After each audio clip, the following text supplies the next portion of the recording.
हाय friends, आप YouTube channel R chemistry classes Ranjit sir पर हमारा वीडियोज देख रहे हैं।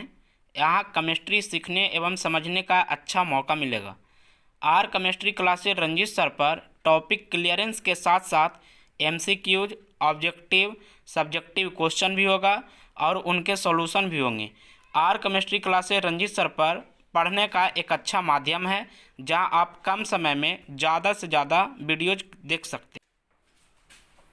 हेलो फ्रेंड्स, आज फिर एक न्यू चैप्टर ऑर्गेनिक केमिस्ट्री का थर्ड चैप्टर एल्डिहाइड, कीटोन और कार्बोक्सिलिक एसिड स्टार्ट करने जा रहा हूं। तो फ्रेंड्स, पहले के चैप्टर में आप पढ़े अल्कोहल, फिनॉल, ईथर। यहाँ पर तो पहले बात करते हैं क्या कि जो पहले एक साथ में पढ़े अल्कोहल, फिनॉल, ईथर, अब जो हम आगे पढ़ने वाले हैं एक साथ में एल्डिहाइड, कीटोन, कार्बोक्सिलिक एसिड। आखिर ये सब को ग्रुपिंग में क्यों रखा गया? पहले तो हम ये जान लें कि अल्कोहल, फिनॉल, ईथर को एक साथ पढ़े, एल्डिहाइड, कीटोन, कार्बोक्सिलिक अम्ल को एक साथ पढ़ रहे हैं। आखिर में अल्कोहल और एल्डिहाइड को एक साथ क्यों नहीं रखा गया? ईथर और कीटोन को एक साथ क्यों नहीं रखा गया? फिनॉल और कार्बोक्सिलिक एसिड को एक साथ क्यों नहीं रखा गया? तो ये सब के बारे में मैं जानूंगा अभी। और आज का लेक्चर जो होगी वो होगी कुछ पहले तो जानेंगे कि एल्डिहाइड, कीटोन, कार्बोक्सिलिक एसिड को एक साथ क्यों रखा जाता है, इसको एक साथ क्यों पढ़ा जाता है, और पढ़ेंगे क्या कुछ कॉमन नेम भी पढ़ लेंगे, कुछ आईपीएस नेम भी पढ़ लेंगे। अगर कॉमन नेम, आईपीएस नेम मतलब नोमेनक्लेचर को इसमें पढ़ लेते हैं तो ये पूरे चैप्टर में हमको कुछ ना कुछ आसान हो जाती है, नामाकरण में आसान हो जाती है कि आखिर कोई कंपाउंड दे दे, कोई भी स्ट्रक्चर दे दे तो उसका नामाकरण मैं कैसे करता हूं। तो आई एम रंजीत कुमार और आप देख रहे हैं एक अच्छा channel R chemistry classes Ranjit sir पर। तो अब चलते हैं यहाँ पे। सबसे पहले तो बात करते हैं एल्डिहाइड, कीटोन, कार्बोक्सिलिक एसिड में। सबसे पहले यहाँ ध्यान देना, जो पहले के चैप्टर मैंने पढ़ा अल्कोहल, फिनॉल, ईथर, तो अल्कोहल, फिनॉल, ईथर दोनों को मैं तुलना करा के दिखाता हूँ। ध्यान देनी है थोड़ी सी बात को। जैसे यहाँ ध्यान देना है कि कार्बन और ऑक्सीजन के बीच में सिंगल बॉन्ड थी। कार्बन और ऑक्सीजन के बीच में कौन बॉन्ड थी? Single bond. अब ध्यान देना, अगर सिंगल बॉन्ड हो, कार्बन और ऑक्सीजन के बीच में सिंगल बॉन्ड हो, तब हम ये देखते हैं क्या कि ये किस किस तरह का फंक्शनल ग्रुप को शो करता है। जैसे पहले मैंने पढ़ा अल्कोहल, पहले क्या पढ़ा? Alcohol.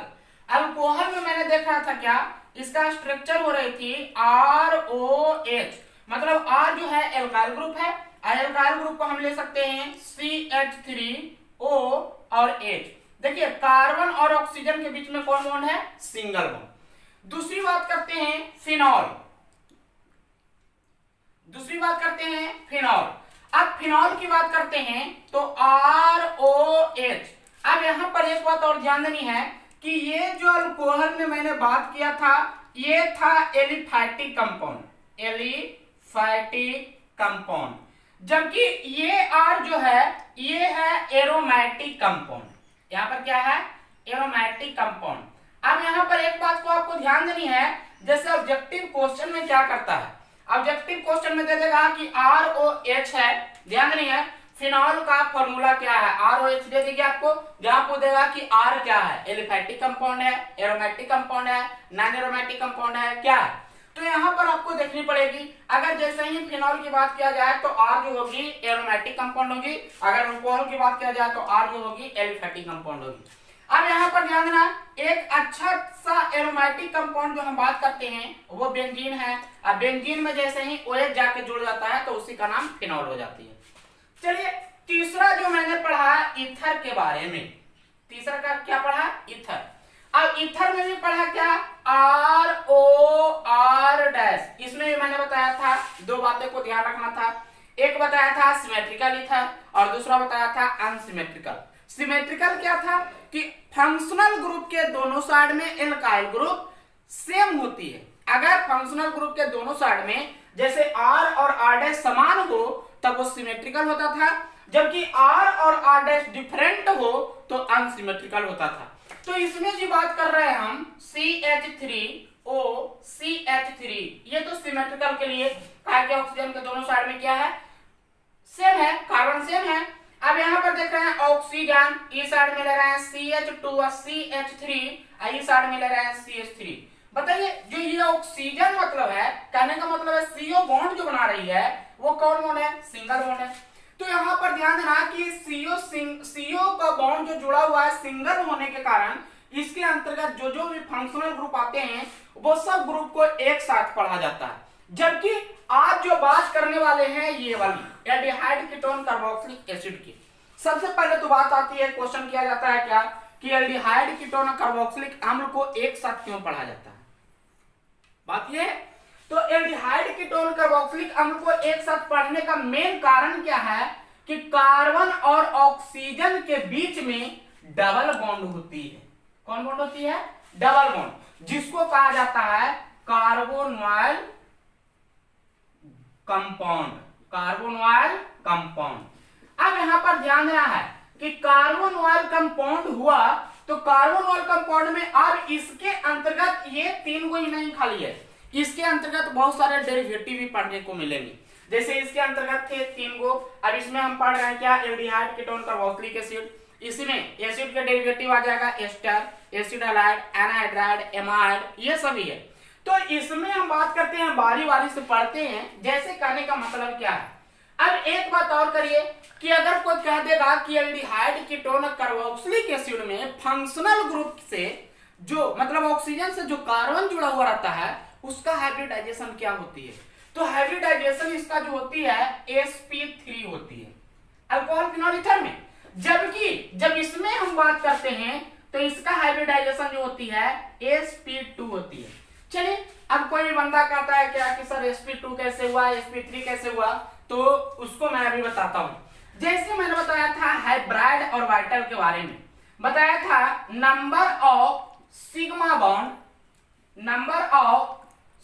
Bond plus number of lone pair, ये कहां है, number of sigma bond around the central atom, मतलब केंद्रीय परमाणु के चारों साइड में सिग्मा बॉन्ड की संख्या, अब plus number of lone pair on the central atom, केंद्रीय परमाणु पर उपस्थित लोन पेयर की संख्या।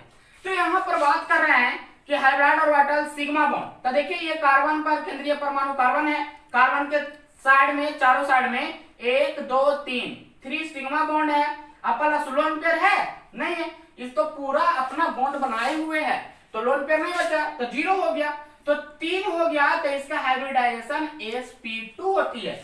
जबकि इसकी बात मैं करता हूं तो यहां पर ध्यान देना, ये तो ऑक्सीजन बॉन्ड बनाया, लेकिन ये कार्बन के पास में जो 3 वो बॉन्ड बचा है वो हाइड्रोजन से पूरा करता है। इसमें हाइब्राइड और वाइटल 3 जैसे 4, क्योंकि सिग्मा बॉन्ड 4 है और लोन पेयर तो एक भी है नहीं तो 0, तो इसका हाइब्रिडाइजेशन sp3 हो जाती है।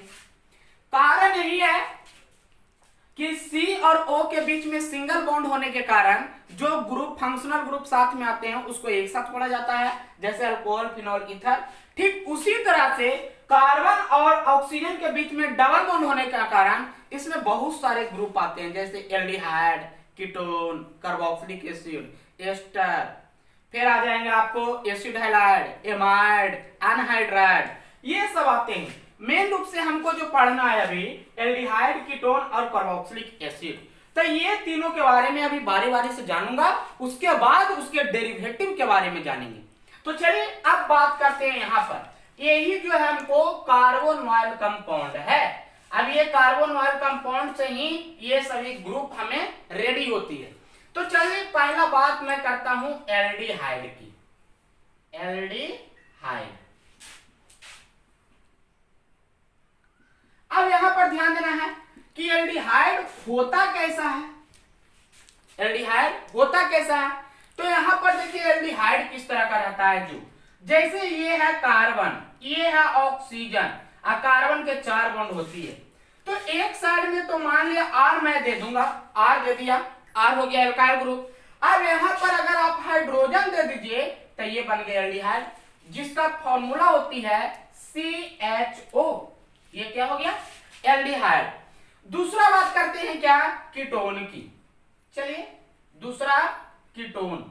अब कीटोन की बात करते हैं तो पहले तो कार्बोनॉइल कंपाउंड को लिख दिए, एक साइड में एल्काइल ग्रुप दे दिए, अगर दूसरा साइड में भी हम एल्काइल ग्रुप दे देते हैं तो ये हो जाती है कीटोन। जैसे एक बात ध्यान देना है, यहां पर मैंने ईथर की बात किया था, तो देखिए ऑक्सीजन के दोनों साइड में क्या है, कार्बन ग्रुप क्या है, एल्काइल ग्रुप सेम या डिफरेंट हो। उसी तरह से यहाँ फंक्शनल ग्रुप CO है, तो CO के दोनों साइड में एल्काइल ग्रुप सेम भी आ सकती है और डिफरेंट भी आ सकती है। इसको जब मैं नामकरण बताऊंगा, नोमेनक्लेचर बताऊंगा, तो और इसको मैं समझाऊंगा। चलिए तीसरा की बात करते हैं, ये पहला हुई, ये दूसरा हुई। चलिए थर्ड की बात करते हैं, कार्बोक्सिलिक एसिड।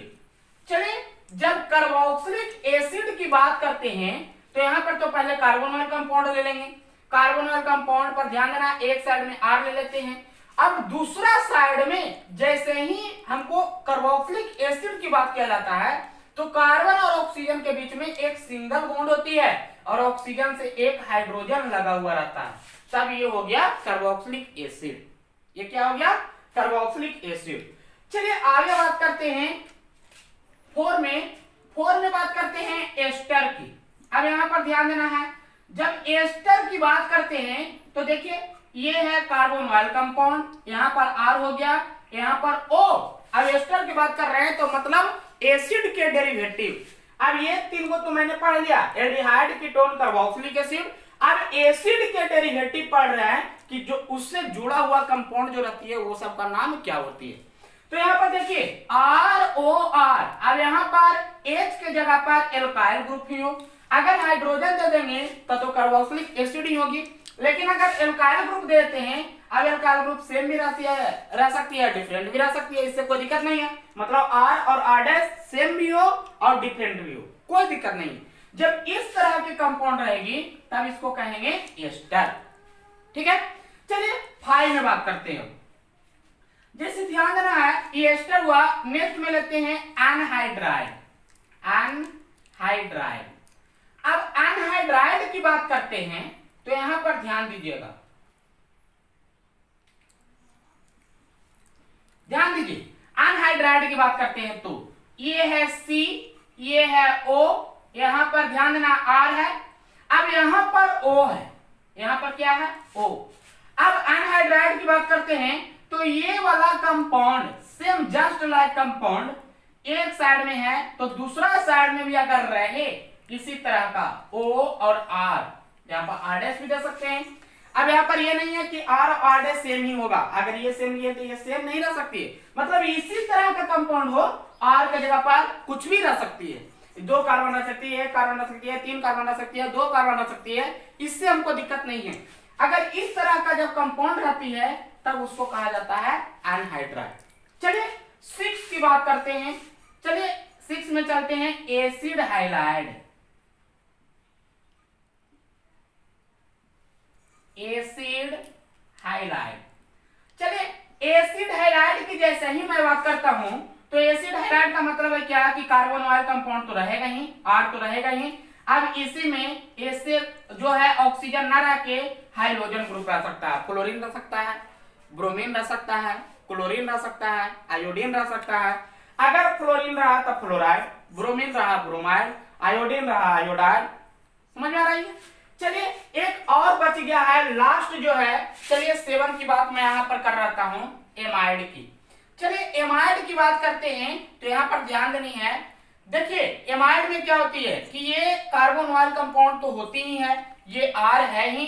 अब यहाँ पर ध्यान देना है कि जैसे ही यहाँ पर एमीन मतलब NH2 जुट जाए तब ये एमाइड की तरह कार्य करता है, मतलब ये जो होती है ग्रुप वो एमाइड होती है। तो अभी जो मैंने बात किया कि एल्डिहाइड, कीटोन, कार्बोक्सिलिक एसिड को एक साथ क्यों पढ़ा जाता है, मतलब अल्कोहल, फिनॉल, ईथर को एक साथ क्यों पढ़ा जाता है, तो इसका कारण मैंने बता दिया कि अल्कोहल, फिनॉल, ईथर में कार्बन और ऑक्सीजन के बीच में एकल बंधन मतलब सिंगल कोवैलेंट बॉन्ड अर्थात कार्बन जो है sp3 हाइब्रिडाइजेशन की होती है।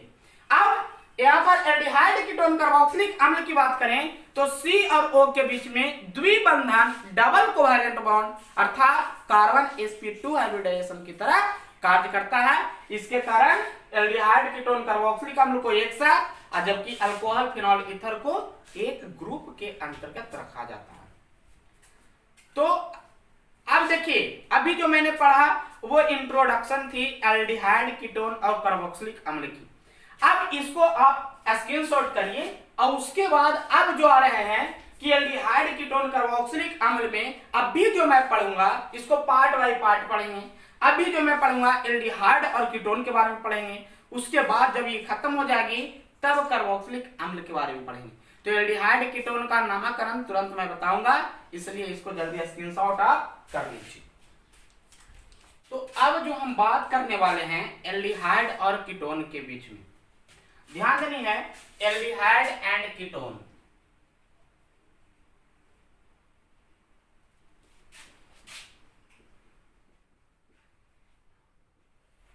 चलिए, तो बच्चों अगर आपने अल्कोहल फिनॉल ईथर को नहीं देखा है तो जल्दी से जल्दी जाकर मेरे YouTube channel R chemistry classes Ranjit sir पर जाइए। वहां प्लेलिस्ट में आपको 32 वीडियो का लेक्चर मिला है और वो 32 वीडियो को देखिए, तब ये आपको नेक्स्ट चैप्टर मतलब एल्डिहाइड कीटोन और कार्बोक्सिलिक एसिड समझ में आएगी। अगर जो आप अल्कोहल फिनॉल ईथर को जाकर वहां पर देख लेते हैं तो आपको 50% और मैकेनिज्म जो है 100 मतलब 50% आपको समझ में आ जाएगी और यहाँ पर आपको मैकेनिज्म आसान सा लगेगा। अगर वहां पर नहीं देखिएगा, वो वीडियो को नहीं देखिएगा, डायरेक्ट आप चाहते हैं कि एल्डिहाइड कीटोन कार्बोक्सिलिक अम्ल पढ़ें तो आपको बहुत हार्ड हो जाएगी, क्योंकि बहुत सारे बेसिक ऑर्गेनिक केमिस्ट्री तो मैंने पढ़ा चुका हूं और कुछ हेलो एल्केन हेलो एरीन में भी मैंने दिया, अल्कोहल फिनॉल ईथर में भी दिया, और अब जो कुछ बचे हुए हैं मतलब रिवीजन के तौर पे एल्डिहाइड कीटोन और कार्बोक्सिलिक एसिड में मैं देने जा रहा हूं। तो अभी जो मैं बता रहा हूं वो है एल्डिहाइड कीटोन का नोमेनक्लेचर, मतलब उसका एल्डिहाइड और कीटोन का नामकरण कैसे करते हैं। ऐसे तो हम सब जो है आजकल आईपीएससी नेम पर ही खुद पढ़ते हैं, क्यों? क्योंकि आसान है। बहुत सारे कंपाउंड की जनरल मतलब कॉमन नेम नहीं लिखा पाती है, आसान नहीं हो पाती है, इसके कारण अब उसका नामकरण जो हो गया है आईपीएससी नेम के आधार पर आसान हो गई है। अब अगर आईपीएससी नेम नोमेनक्लेचर को सीखना चाहते हैं तो बस मेरे चैनल में जाइए, प्लेलिस्ट में सम बेसिक ऑर्गेनिक केमिस्ट्री में देखिए, ऑर्गेनिक में ये नोमेनक्लेचर को मैंने बहुत अच्छे ढंग से पढ़ाया, तो वहां पर भी जाकर आप सीख सकते हैं। नहीं तो जो बच्चे पढ़ लिए हैं रिवीजन के तौर पर आए हैं, अगर इस वीडियो को भी देख लेते हैं रेगुलर तो आप यहां पर भी एल्डिहाइड और कीटोन का नामकरण आसानी पूर्वक आप कर सकते हैं। तो चलते हैं, पहले एल्डिहाइड की बात करते हैं। और जो न्यू बच्चे हैं वो मेरे चैनल को सब्सक्राइब कर दीजिए, बेल आइकन को दबा दीजिए तथा वीडियो को लाइक एवं शेयर भी कर दीजिए। अब यहां पर चलिए, एल्डिहाइड का नामकरण नोमेनक्लेचर।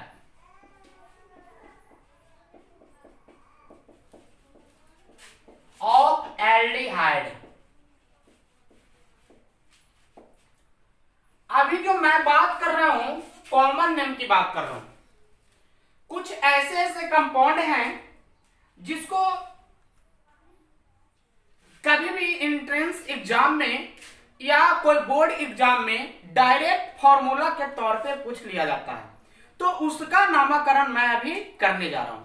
जैसे यहां पर ध्यान देना है, आपको लिखा हुआ रहेगा HCOH, ये रहेगा। तो इसका नामकरण कैसे करेंगे?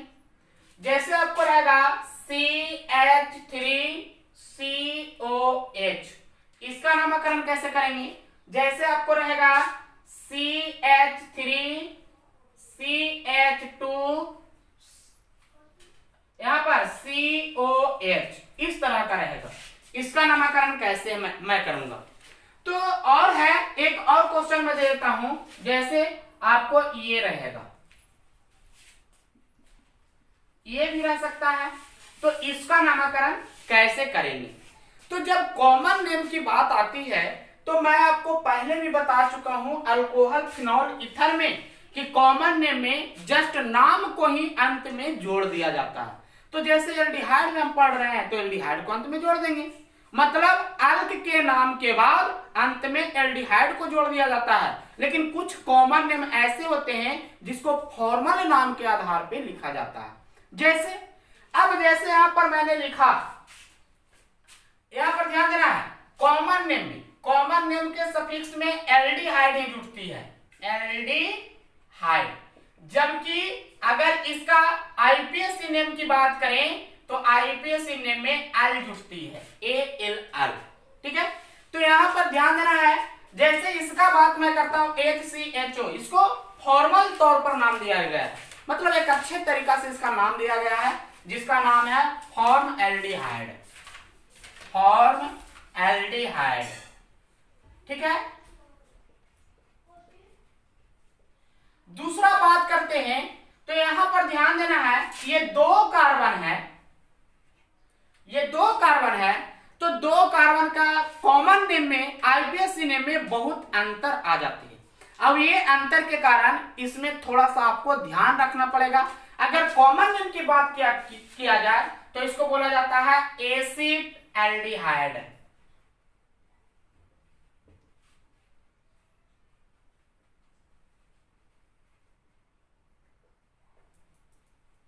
Acid aldehyde. फिर उसी तरह से जब इसका बात किया जाता है तो इसको बोला जाता है प्रोपीएल्डिहाइड।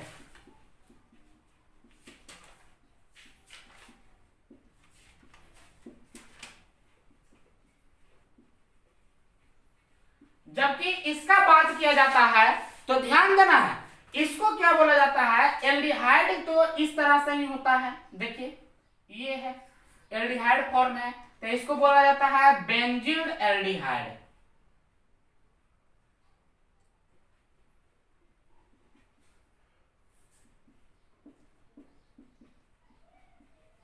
Benz aldehyde.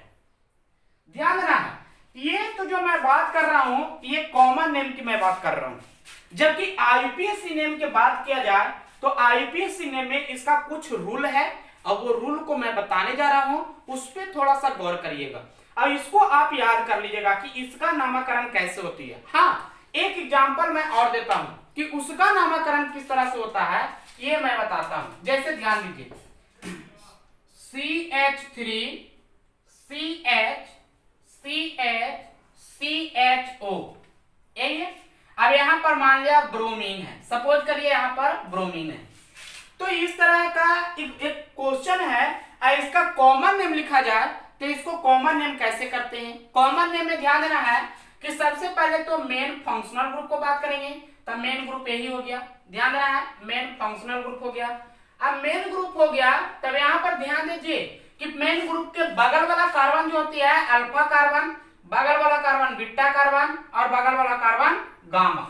अब यहां पर ध्यान देना, अगर आईपीएसी नेम की बात किया जाए तो आईपीएसी नेम में इस तरह से नहीं होते। आईपीएसी नेम में ध्यान देनिए, आईपीएसी नेम में काउंटिंग के आधार पर उसको गिनती किया जाता है, मतलब गिनती के आधार पर उसको लिखा जाता है। अब यहां पर ध्यान दीजिए, जैसे यहां पर देख रहे हैं क्या कि इसका नामकरण किया जाए तो सबसे पहले तो बात करेंगे तब बीटा पर ब्रोमो, बीटा पर ब्रोमो। अब देखिए कितना कार्बन है, टोटल 4 कार्बन है फंक्शनल ग्रुप में, तो 4 कार्बन है तो 4 कार्बन का नाम क्या हो जाएगा, ब्यूटाइल, और लास्ट में एल्डिहाइड। कॉमन नेम की बात करते हैं, लास्ट में क्या हो जाएगी, एल्डिहाइड। तो इसको जल्दी जल्दी से स्क्रीनशॉट करिए। ये हुआ आपको कॉमन नेम, जो आपको बार बार पूछा जाता है, कहीं पर आपको दे देगा एसिटाइल्डिहाइड का फॉर्मूला क्या होती है, आपको दे देगा फॉर्मल्डिहाइड की फॉर्मूला क्या होती है। तो ये और ये और ये बहुत इंपॉर्टेंट है, बेंजील्डिहाइड, बेंजल्डिहाइड, एसिटाइल्डिहाइड, फॉर्मल्डिहाइड, ये सब बहुत इंपॉर्टेंट है।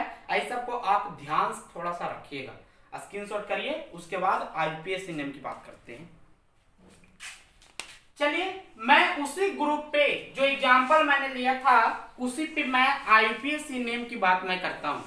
तो आईपीएसी नेम की बात करते हैं, तो आईपीएसी नेम में तो सबसे पहला बात होती है क्या कि एल्डिहाइड के सफिक्स में अल जुड़ती है, और जिस तरह से अल्कोहल फिनॉल ईथर का नामकरण किए थे उसी तरह से इसको भी करेंगे, और अंत में खाली अल को जोड़ देंगे। लेकिन दो मैं इंपॉर्टेंट बात बताने जा रहा हूं, बहुत इंपॉर्टेंट, और आपको ये दोनों बात को अगर जान लीजिएगा तो आईपीएसी नेम ऑटोमेटिक आपको आसान हो जाएगी।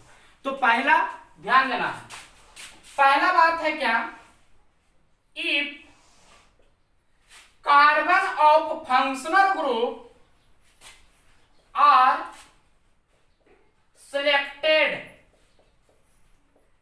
in main chain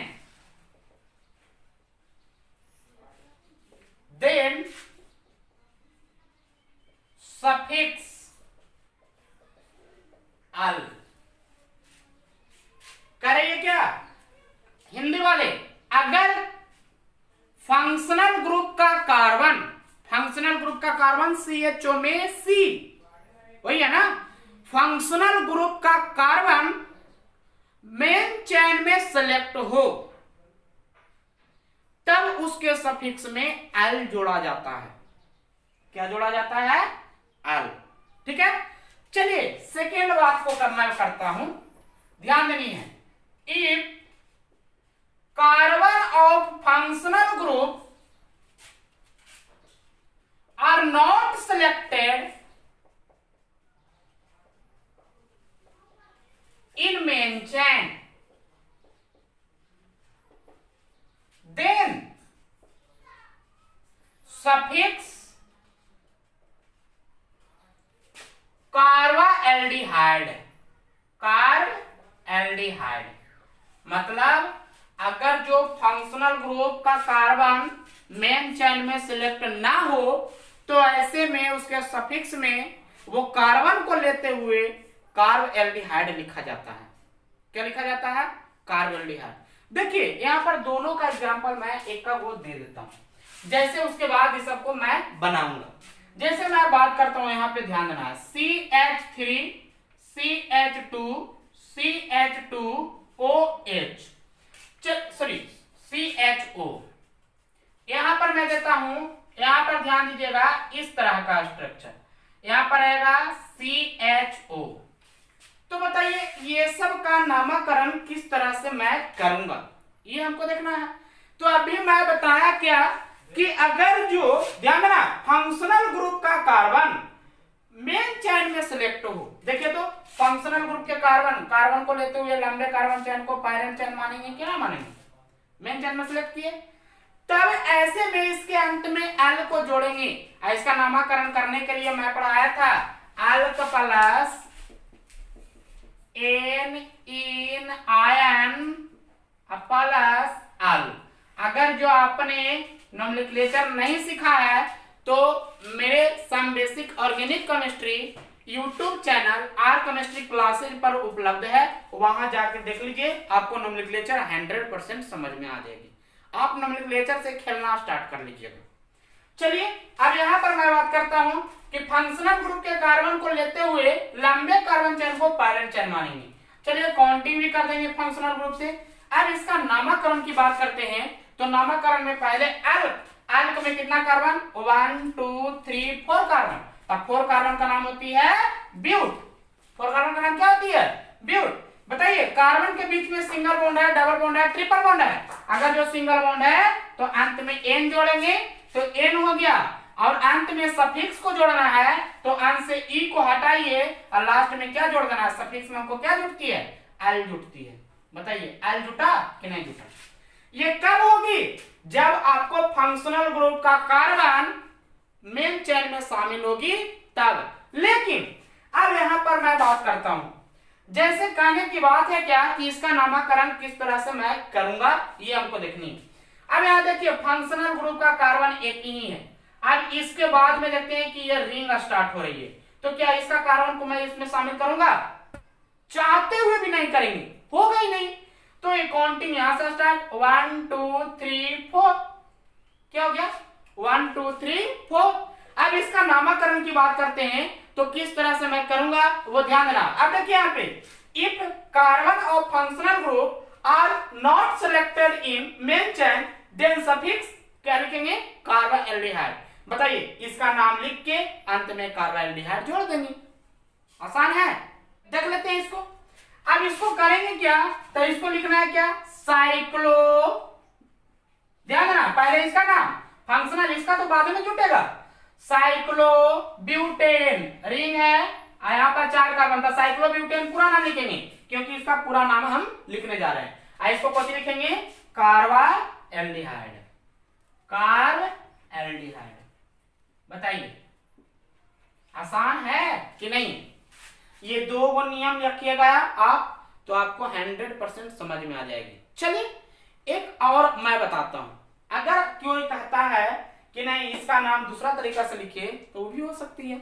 चलिए मेन चेन तो मैंने इसको मान लिया, ठीक है। तो लिख देंगे क्या, 1 पर साइक्लोब्यूटाइल, अब इसको साइड चेन मान लिया मैंने, 1 पर साइक्लोब्यूटाइल और मेथेनॉल, एक कार्बन है मेथ और क्या है सिंगल बॉन्ड ही है एन और अंत में अल, तब मेथेनॉल को देखा। चलिए अब उसी तरह से इसका नामकरण करते हैं, तो इसका नाम करेंगे तो कुछ हो जाएगा, एक कार्बन है ना जी, तब मेथेनॉल, मेथेनॉल, ठीक है। इसका नामकरण करते हैं, 2 कार्बन का पैरेंट चेन है, एक और 2, तो ईथन, सिंगल बॉन्ड है ना, और अंत में क्या करेंगे अल, का एक पर तो एल्डिहाइड है ही। चलिए इसका बात करते हैं, चलिए इसका नाम करते हैं, तो हो जाएगा 1 2 3 प्रोपान, और 1 पर क्या है अल। चलिए इसका नामकरण करते हैं, तो इसका नामकरण में ध्यान देना। चलिए ये कौन नियम को फॉलो करेगा, रूल नंबर 1 की रूल नंबर 2, रूल नंबर 2 को फॉलो करेगा कि अगर जो, ध्यान देना, फंक्शनल ग्रुप का कार्बन मेन चेन में शामिल ना हो तो इसके अंत में कुछ लिखेंगे कार्बा एल्डिहाइड, ये लिखेंगे।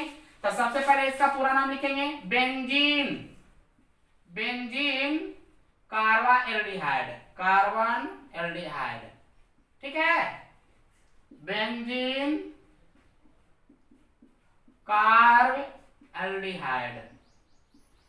चलिए अब इसका नामकरण करते हैं, तो बताइए फंक्शनल ग्रुप के कार्बन को लेते हुए लंबे कार्बन चेन को पैरेंट चेन मानेंगे।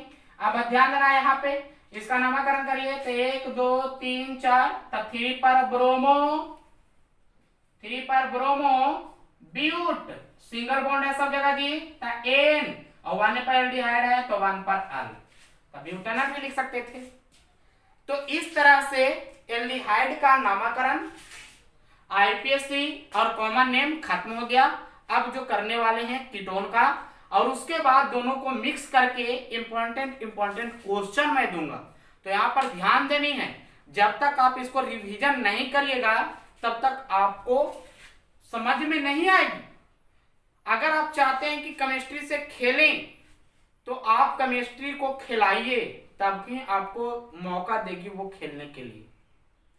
आप उसके साथ लगे रहिए, उसको प्रैक्टिस करिए, कॉपी पेन निकाल कर आप इस नोट्स को क्लियर करते रहिए, और बाद में जब टाइम मिले आपको उस समय देखते ही रहिए, तब आपको केमिस्ट्री से दोस्ती हो जाएगी, और जब दोस्ती हो जाएगी तो आप उसके साथ खेल सकते हैं। तो आज का लेक्चर यहीं पर मैं समाप्त करता हूं, क्योंकि अच्छा लंबा ही हो गया होगा। आज पढ़ा है इंट्रोडक्शन के बारे में बताए, एल्डिहाइड कीटोन कार्बोक्सिलिक एसिड का इंट्रोडक्शन दिए, उसके बाद एल्डिहाइड के नामकरण हो गया। कल जो होगा कीटोन का नामकरण, और उसके बाद preparation method of aldehyde ketone चलेंगे। तो यहाँ पर ध्यान देनी है आपको कि इसको देखिए बार बार, और जो भी देखिए फुल वीडियो देखिए। अगर उस जो वीडियो देख रहा है वो समझ में नहीं आ रही है तो बैक वाला वीडियो देखिए, अगर वो देख लेते हैं तो एकदम कंफर्म है कि नेक्स्ट वाला वीडियो आपको 100% समझ में आ जाएगी। तो न्यू बच्चे अगर जुड़े हुए हैं, आपको तो मैंने पहले बता दिया कि लॉकडाउन में फ्री क्लासेस चल रही है, आप जुड़ सकते हैं और ये क्लास का मजा ले सकते हैं।